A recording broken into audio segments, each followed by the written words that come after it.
বাগানে কয়েকটি পিঁপড়ে খাবার খুঁজতে এলো। সামনে শীতকাল আসছে, তাই এখন তাদের অনেক খাবার সংগ্রহ করতে হবে, কারণ শীতে পিঁপড়েরা খাবার সংগ্রহ করতে পারে না। শীতের কারণে গর্ত থেকে তারা বের হতে পারে না। পিঁপড়েরা শীত সহ্য করতে পারে না। পিঁপড়েগুলো মাটিতে কোনো খাবার খুঁজে পেল না, তাই তারা একটি গাছের ডালে খাবার খুঁজতে উঠল। পিঁপড়েগুলোর মধ্যে সবচেয়ে বয়স্ক পিঁপড়েটা দেখতে পেল একটি ডালে একটা বিশাল মাকড়সার জাল, আর তাতে আটকে আছে একটা ফড়িং। সে কিছুতেই নড়াচড়া করতে পারছে না। তখন বয়স্ক পিঁপড়ে ফড়িংকে ডেকে বলল, ফড়িং ভাই, শুনতে পাচ্ছ? তুমি কিভাবে মাকড়সার জালে আটকালে? ফড়িং পিঁপড়ের ডাক শুনে জবাব দিল, ভাই, আমি উড়বার সময় মাকড়সার জালটা খেয়াল করিনি। তুমি আমাকে বাঁচাও ভাই, আজ 2 দিন হলো এখানে আটকা পড়ে আছি, পেটে কোনো দানা পড়েনি। পিঁপড়ে ফড়িংয়ের একথা শুনে বলল, তুমি চিন্তা করো না, আমি তোমাকে উদ্ধার করব। বয়স্ক পিঁপড়ের সাথে ছিল আরো কিছু পিঁপড়ে। তখন তারা অন্য ডালে খাবার খুঁজছিল।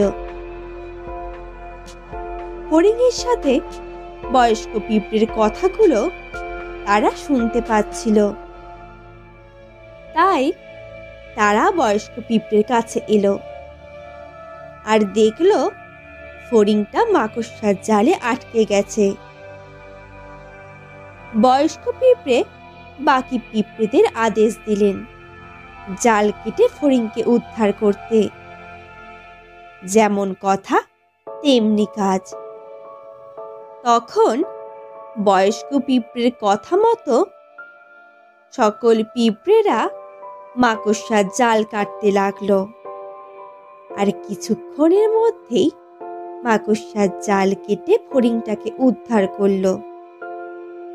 মাকড়সার জাল থেকে ফড়িং মুক্ত হতে পেরে পিঁপড়েদের কৃতজ্ঞতা জানালো। পিঁপড়েরা যে খাবার সংগ্রহ করেছিল ফড়িংকে তা খেতে দিল। 2 দিন যাবৎ ফড়িং কিছু না খেয়ে সে খুবই দুর্বল হয়ে পড়েছিল, ঠিক মতো উড়তেও পারছিল না। কিছুক্ষণ পর বয়স্ক পিঁপড়ে ফড়িংকে বলল, ফড়িং ভাই, এবার তুমি বাসায় যাও, আমরা খাবার খুঁজতে চাই। পিঁপড়ের এই কথা শুনে ফড়িংটা আস্তে আস্তে বাসার দিকে চলে গেল, আর পিঁপড়েরাও খাবার খুঁজতে গেল। এরপর অনেক দিন কেটে যায়। একদিন ফড়িং ফসলের মাঠের উপর দিয়ে উড়ে যাচ্ছিল। হঠাৎ তার চোখ গেল নিচের দিকে। সে খেয়াল করলো বয়স্ক পিঁপড়েটা একটা ক্ষেতের আল দিয়ে পিলপিল করে হেঁটে যাচ্ছে। ফড়িং পিঁপড়েকে ডাক দিল, পিঁপড়ে ভাই, শুনছো? পিঁপড়েটা উপরের দিকে তাকিয়ে দেখতে পেল সেই ফড়িংটা। ফড়িং নিচে নেমে এলো, তারপর জিজ্ঞাসা করলো, কেমন আছো পিঁপড়ে ভাই? হ্যাঁ ভাই, আছি কোনো রকম। তুমি কেমন আছো? আমি বেশ ভালো আছি। তো পিঁপড়ে ভাই, তুমি কোনো রকম আছো কেন? কি হয়েছে তোমার? কি বলবো ভাই, সামনে শীত, তুমি তো জানো শীতকালে আমরা গর্ত থেকে বের হতে পারি না, তাই এই গরমেই শীতের খাবার আমাদের সংগ্রহ করে রাখতে হয়। এই এলাকায় খাবারের বড় সংকট চলছে ভাই। সারাদিন অনেক ঘোরাঘুরি করে যে খাবার পায় সেগুলো প্রতিদিনের আহারের জন্যই যথেষ্ট নয়, আর সঞ্চয় তো দূরের কথা। তাহলে তো বড় চিন্তার বিষয়। তো তোমার সাথে বাকি পিঁপড়েরা কোথায়? ওরা অন্যদিকে খাবার সংগ্রহ করতে গেছে। তো এই ফসলের জমিতে কিছু খাবার খুঁজে পাওনি? এই জমিতে খাবার তো আছে, কিন্তু জমির মালিক মাটিতে কীটনাশক দিয়ে রেখেছে ভাই। ও তাই? ফড়িং মনে মনে সেদিনের উপকারের কথা ভাবতে লাগলো। সেদিন এই পিঁপড়েরা ফড়িংকে উদ্ধার করেছিল, নইলে সে মরেই যেত।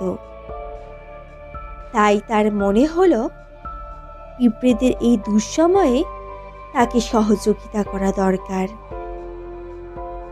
পিঁপড়ে ভাই, তোমায় একটা কথা বলতে চাই।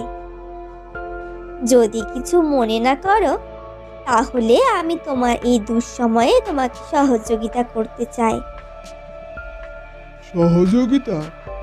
কি সহযোগিতা ফড়িং ভাই? নদীর ওপারে অনেক ফসলের জমি আছে, ফসল পেকেছে, সেইখানে কোনো কীটনাশক নেই। আমি তোমাকে সেইখানে নিয়ে যাব। তুমি ইচ্ছে মতো খাবার খেয়ে সঞ্চয়ের জন্য নিয়ে আসতে পারবে। পিঁপড়ে ফড়িংয়ের কথা শুনে খুব খুশি হলো। সে তখন ফড়িংয়ের কথায় রাজি হলো। ফড়িং পিঁপড়েকে তার পিঠের উপর উঠে বসতে বলল। পিঁপড়ে ফড়িংয়ের পিঠে উঠে বসলো। এরপর ফড়িং পিঁপড়েকে নিয়ে নদী পার হলো। পিঁপড়ে তার ইচ্ছে মতো খাবার খেয়ে সঞ্চয়ের জন্য নিয়ে আসলো। এভাবে প্রতিদিন ফড়িং পিঁপড়েকে নদীর ওপারে নিয়ে যেত, আর প্রতিদিন খাবার খেয়ে খাবার সঞ্চয়ের জন্য নিয়ে আসতো।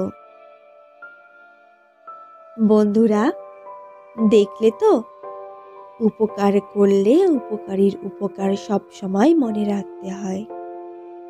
এরকম আরো সুন্দর সুন্দর গল্প শুনতে অবশ্যই একটা লাইক করে চ্যানেলটাকে সাবস্ক্রাইব করতে ভুলো না।